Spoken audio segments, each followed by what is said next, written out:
Hi guys, welcome to my YouTube channel. My good name is Joyce Kioko. If you're here for the first time, kindly do not forget to subscribe and we welcome you here. This is the channel that will love everybody. And if you're a returning subscriber, thank you so much. Many thanks to you. And guys, there's this group of people who watch my video but they have not subscribed. Kindly, if you find me interesting and my testimony and whatever I do on this channel interesting, kindly please subscribe and hit that notification bell. I do not take you guys for granted. Thank you so much. And today guys, I'm back again. I want to say thank you first of all for the good reception that I receive on my videos. Thank you to everybody that takes their time to watch my testimonies, and thank you to everybody that shares. Thank you to all of you that watch the whole video, and those who comment on the comment section.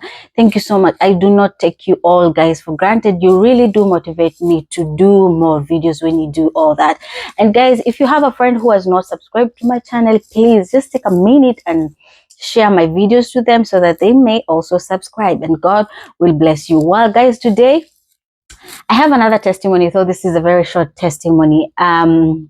But it's something that God did to me also. I know I have been sharing series of testimonies, and I've received so many inboxes, honestly speaking, from people who told me, yeah, my testimonies have blessed them, have encouraged them and lifted their spirits, and it really motivates me to do more. So guys, today I have a different testimony that God also saved my life from something. This time around, it's an accident.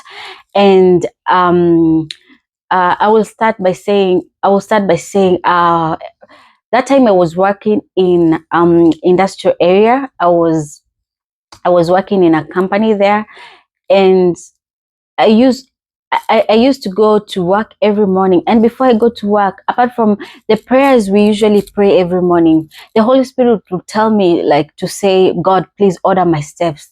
There's a Bible verse in I wish I think I'll note the Bible verse down here that says, let God order your steps. So every morning I was praying, I would tell God, please order my steps today. And it became a norm. Every morning I would wake up, I would just tell God, please God, I'm going to work. I hand over this day to you. May you order my step. May you protect me. Order my step. I want to follow according to how you order my steps. I want to go according to how you order my steps. And it became a prayer, an everyday prayer. And this one time I went to the office. I remember this was on a Friday. I went to the office, and during lunchtime, if I haven't brought my own lunch to work, I would go. There's a lady who used to sell boiled maize. Those who come from Kenya or Africa knows boiled maize alongside the road. So it was next to where my office building were. Those people who know KCB building can attest to this, because I was working at KCB building, and during lunchtime, this lady will boil maize and come with fruits and just put them somewhere, and people will buy maize, hot maize, good maize, you get what I'm saying. And I used to really like associating myself with these old women who were hustling. And every time, even if I don't want to buy, I would just pass by, say hi to them, and if I want to buy, I just buy maize, we chit chat a little bit, and then we were able to create a very good friendship, especially with this particular woman. She was from Luo Nyanza, and she was very kind to me. She was very nice. She knew me. She used to call me my daughter because she's the same age as my own mom. So every day I used to go to every day I have to say hi to her regardless.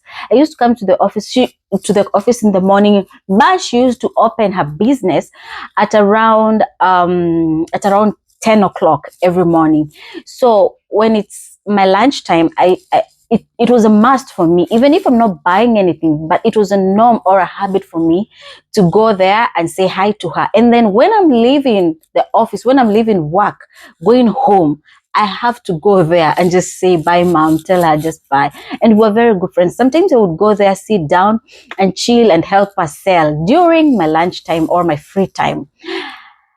And we just chit chat about God and so many things. So one day, it was on a Friday, I remember very well. I went to buy maize, but I had the money I had, she didn't have change for it.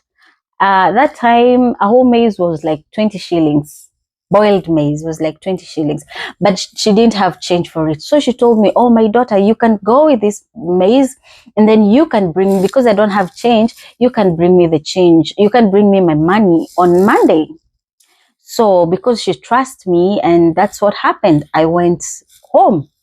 So when I went home on Monday, when I came back, I remembered very well. I used to remember that I have 20 shillings. I have 20 shillings that I am supposed to take to her. So I told myself, oh, I'm gonna take to her. I'm gonna take to her during lunch hour. So when I don't know what happened that day. But when it came to lunch, I went down to the canteen holding that 20 shillings. I get something from the canteen and then I go to that lady. But what happened, I went down to the canteen nearby the office, just in the same building as the office. Remember, this woman is outside the gate alongside the road. Just she's outside the building, but next to the road. So I got whatever I wanted from the canteen. And then my office was on 9th floor. I went back into the lift and I went back to the 9th floor. I forgot completely. Like completely. I forgot what I was going to do. So I just got whatever I wanted from the canteen and I went back with my 20 shillings. So when I got to the office, I remember, oh God, I forgot to take these 20 shillings to this woman. I said, oh, when I'm going home, I'll pass via there and give her the 20 shillings for the maize that she gave me on Friday. Well, when it got time for me to go home, I took the 20 shillings, I held it and my other belongings, my handbag and whatever I had, but I had the 20 shillings because I didn't want to, I wanted to be truthful to this woman. I wanted our relationship to continue. I didn't want her to lose trust with me. So I really wanted to go and give her the 20 shillings. So from 9th floor to ground floor, I went and then I said hi to the people at the canteen. They were my friends. And then instead of me, I don't know what happened. Instead, when I just got at the ground floor, I forgot completely that I'm supposed to go and give this woman 20 shillings. So when I got at the ground floor, instead of me using the gate where she is, I used a back gate, the gate behind. And I rarely use that gate. I rarely use that gate. So I used the back gate. When I got to the gates and I stood like this, I was like, is there anything that I'm forgetting? Am I forgetting something? And then I checked, I have 20 shillings on my hands. And then I said, oh, I'm supposed to go and give this woman. No, I can't go with this money back home. Within those minutes of me discussing with my mind, of me thinking of going back, I had a loud bang, pop. And then I started seeing people running. A very loud bang. It was so loud.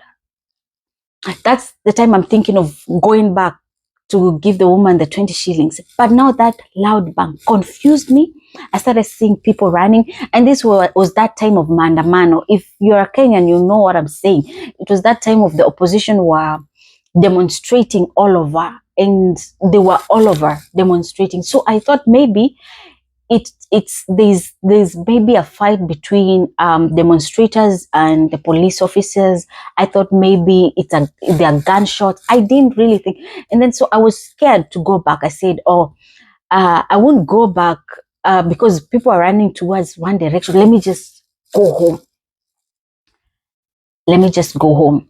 And God, this is so hard to think of. So I went home not knowing, just not knowing what happened or where the bang came from or where the loud sound came from. So I went and got home, and then the next morning I told myself, oh, I have to pass via this woman's place and give her the 20 shillings because I wasn't able to at that yesterday. And it was, I was feeling so bad. I was feeling like I'm wronging her, even if some of you might say 20 shillings is a small money, but the trust that woman had for me, I didn't want to lose it. And she was a good lady. She was like a mother to me. We were friends. We had good vibes. We used to talk about Christ and things and so many things. She used to tell me about her kids. You know, we were good friends. So the next morning of Tuesday, I went to work as usual. And then in the office, I waited when it's 10. I said, even if it's not my lunchtime, I'll just go and just see this woman and give her the 20 shillings. I went downstairs, and as a norm, I usually pass via the canteen and say hi to my friends. They are the ones who are selling at the canteens.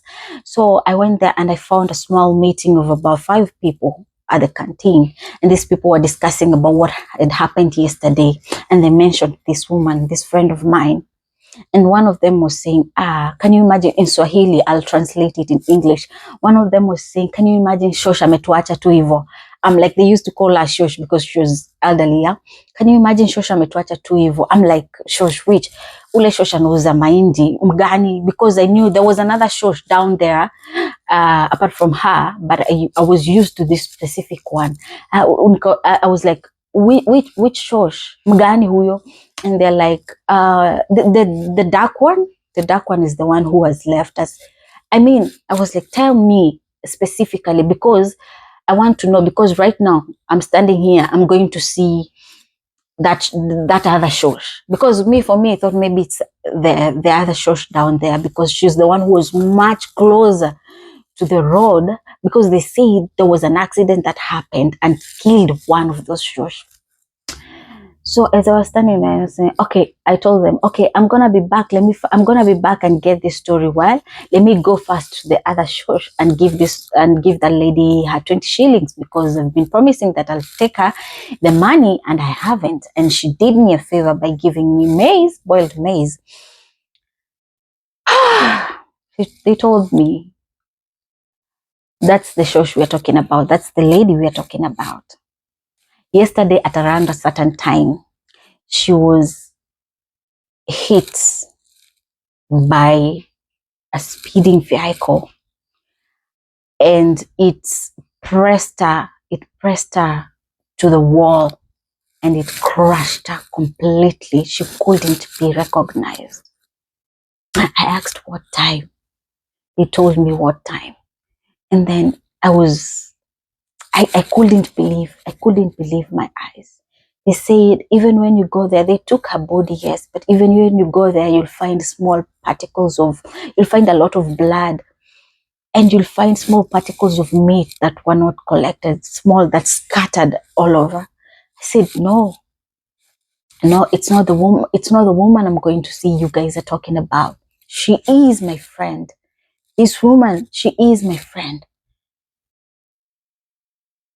She is my friend. I hope you're not talking about the same woman. They told me, you can go and see it for yourself, because I was in denial. I was like, no, this is not possible. And then I gathered courage and went, because I was like, maybe I'll find her and give her the 20 shillings. Maybe these people are confusing the women. And I went there, and indeed what they were saying was true. What they were saying was true. And then I remembered that specific time that accident happened. Now, after gathering enough information, that was the time I wanted to go. I wanted to go and see her, give her the money, and maybe chit chat a little bit. Meaning, if I do my timings calculations very well, if I did not forget, or if I did not use the back door, the back gate to leave work, me and that woman would have been involved in the same accident, because according to how they told me, what time they told me the accident happened, according to what time I saw people running, according to what time I heard the loud bang, I would have been found there with that woman, because I had a tendency of going there and sitting with her, chit-chatting with her. I would have been a victim also of that crash. Maybe I would have saved her life by pulling her off when I saw it.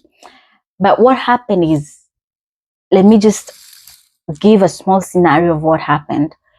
She sits alongside the road, just like where pedestrians passes, and somebody, a young lady, was driving at a very high speed. She didn't know there's a roundabout. Sorry, guys. She didn't know there's a roundabout ahead. So she was driving at a very high speed.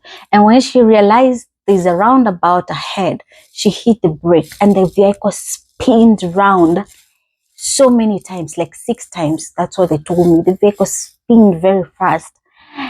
And I don't know what happened after the spinning. So she just went direct and crushed that woman where she was seated there selling her maize, selling her fruits. It just crushed her towards the wall. It divided her into half. The crash disfigured her completely. And I thought to myself, I started thinking, honestly speaking, there's no pleasant death. Even of your enemy, there's not death that is pleasing. And I started thinking to myself that maybe I would have been one of those people. Maybe I would have been there. If I would have been there, maybe my case would have been different.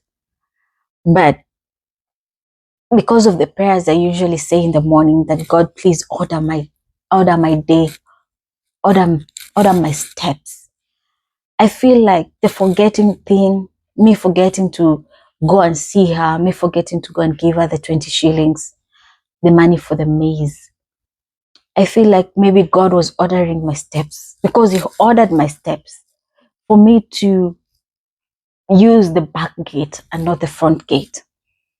Because definitely, I'm 100% sure, without a doubt, I would have been a victim of that accident, of that crash. Because I used to go there and sit with that woman. Or maybe things would have turned out different. Maybe I would have seen danger early and saved the woman's life. Either way, God saved my life. It is really sad that I lost that woman. It pained me. That death really pained me. It broke my heart. It took me time to believe that she's really gone. It took me time to believe that she's really gone. I was going to the place where she got the accident. I would see blood. I was going there several times just to believe that she's indeed gone. I went to see her. I went even to see her body. Yeah, I went to see her body. That's how much it affected me. I went to see her body. I saw the corrections that they made on her body. The accident was terrible. Just for me to believe. Why am I telling you this? I'm telling you this because I'm grateful that that day God saved my life. Maybe God saw if He spoke to me not to go, I would have gone. But He made me forget to go see that woman. He made me forget I'm supposed to use this gate, and I used a different gate. God saved my life. It's not like her death was I don't know how to say this. It's not like I'm special. It's not like I'm good. No. It's not like I'm better than her. No. But God, personally, what I know is that God really saved my life. It would have been a different case. It would have been a different story. And these are the things that God has done for us, but we take them for granted. God has saved your life from so many things, but you see it as just a normal thing. You take it for granted. You do not appreciate God for the things that He has done for you. Look back. Look where you come from. Look where you have come from. Look where God has picked you from.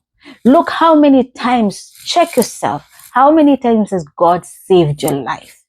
And you feel like, oh, this is by my own strength. This is by my own doing. No, it's not like that. Give God glory for everything that He has done to you. So for me, I'm here to tell a testimony of how God saved my life. I would have been a victim of that accident. And also to encourage somebody that you should always tell God to order your steps. It is very important. Tell God to order your step. Hand your day to God. Tell God, I hand this day to you. I don't know what's going to happen, but please may you protect me. Protect my family. Protect everybody that is associated to me. Protect my friend. Protect everybody that I know. Please protect them. Protect my relatives. Tell God to protect everybody that is called by you, because you do not know what can happen. Well, guys, I won't continue. I think I'll get to the end of this video. I hope that I've lifted your spirit a little bit and you'll be more grateful for the things that God do to you. I just want you to just check into your life and see how good God has been in your life. Honestly, some of us, if it weren't for God, some of us, I'm telling you the truth, if it weren't for God, we wouldn't be here today. Some of us, we know if it weren't for God, we wouldn't be here today. It's not by our strength, nothing. It's not by anything we do, but it's just by God's grace that we are standing here today to testify about His goodness.